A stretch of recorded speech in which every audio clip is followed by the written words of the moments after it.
These are the top three supplements actually worth your money. So, number one for me, the most important supplement that's going to help you in your health and fitness journey is going to be a good quality pre workout. So, if you guys don't know, a pre workout is something that's going to get you energized. It's got some good supplements in there that are helpful for your body during your workout. And most importantly, it's the precursor to having a intense training session, which is crucial because you're trying to maximize your time in the gym. You're trying to be hyped up.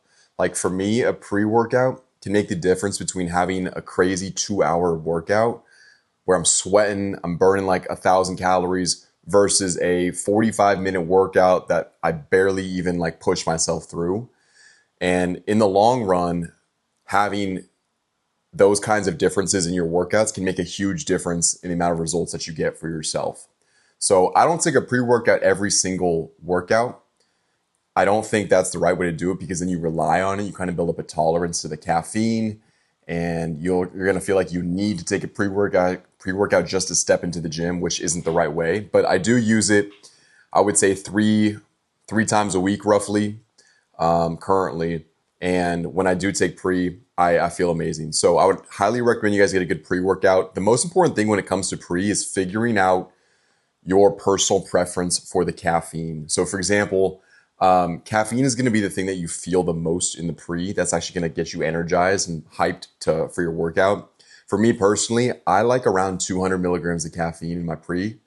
I also have some caffeine and energy drinks throughout the daytime, so I'm not trying to overdo it. A lot of the really powerful and high stim pre-workouts have like 300 to 350 milligrams of caffeine. I think that's just way too much, especially if you're taking it almost every single day. So also some people prefer like a non-stim pre-workout, which just means it's caffeine free. But either way, figure out what your sweet spot is and then find a quality one that you enjoy the flavor of, that's affordable for your budget and has other stuff that you're looking for. So pre-workout is number one. The second most important supplement to me that's actually worth your money is going to be a protein powder. Now, I don't even use protein powder that much. Like I use a protein powder maybe once or twice a month. I'm not kidding. But I did use it more when I was younger. When I was bulking and really trying to put on as much muscle and weight as possible, I was using protein powder a lot more often back then too. The reason why I don't use a protein powder as much now is because I get enough protein in my diet from the foods that I'm eating as it is. Like I'm eating a lot of chicken, I'm eating a lot of meats and protein bars and other things where I get enough protein. So I don't really need a powder. However, I still think it's worth your money if you have a hard time fitting in enough protein in your diet. So it can definitely be a good tool to have, a good supplement in your cabinet, but you might not even be using it every single day. But nonetheless, the value I still believe is there. And especially if you're on a budget, like getting 20 to 30 grams of protein from a whey powder can be a lot cheaper than getting an extra scoop of chicken at Chipotle, for example. I go to Chipotle all the time, and if you want double meat, that's going to ring you at least an extra $4 or $5. So for like 30 grams of protein, you can spend $5 extra at Chipotle or take 1.5 scoops of protein powder for like $1 a serving. So I do think protein powder is helpful, but it's not going to make or break you. And then the third type of supplement that I would recommend actually being worth your money is going to be, it's really like two. It's going to be like a multivitamin and a greens powder. And I put those two together because you really don't need a multivitamin or greens powder if you're eating properly with your diet, enough fruits and vegetables and diversity of foods that you're eating every single day. But the reality is most of us do not consume enough vegetables and fruits and high quality foods like that to where we're hitting our nutrients and micronutrient and vitamin requirements every single day.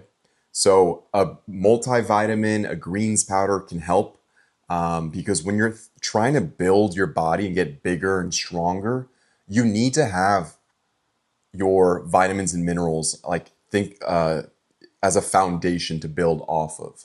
So if you're severely lacking in some of that stuff, it's going to be tough to give your body the stability, the foundation, the nutrients it needs to grow and get bigger and stronger. So multivitamins can be really cheap. You can get them for literally pennies per serving. But yeah, I think that would be a great one. But again, you might not even need it. If you're eating a ton of fruits and vegetables, then you really don't need it. At the end of the day, guys, supplements when it comes to health and fitness are literally supplements. They're not supposed to be everything you rely on, and they're not going to get you as like jacked as you want, unfortunately. All these companies advertise these bodybuilders on their products, and they say that these products were the key to their gains. It's simply not true. It's all just marketing. But supplements like pre-workout, protein, multivitamin, they can help a little bit. They can help a little bit. And if you're on a budget like I was, I was a broke college student for many, many years, and I'm still on a budget today. I'm always thinking of how I can take myself to the next level, but do it in a way that doesn't break the bank. So I wouldn't recommend you waste your money on things like BCAAs or any kind of like fat burner product. They just don't work. They really don't work. And it's all a marketing gimmick just to have you spend your money. One other supplement that I will add to the list actually is creatine. I do believe creatine has a lot of value. It works, but you don't really need it. I would rather have a pre-workout over creatine if I had to pick one or the other, but it doesn't, you can obviously have both. And some pre-workouts even have creatine in it. Creatine's great. You could add that to the list as like a fourth one if you want. But yeah, at the end of the day, supplements are there to help a little bit. They're not going to be a game-changing thing that once you hop on creatine or once you hop on protein powder, you're going to suddenly look like some jacked, roided out monster. It doesn't work like that. But yeah, if I had to recommend some products, that's what it would be. You can find all that kind of stuff on Amazon. And let me know in the comments here if you have any other supplements in mind that you want me to review or talk about, or any other questions about health and fitness stuff. I love talking about this stuff. So thanks for tuning in, and we'll talk soon.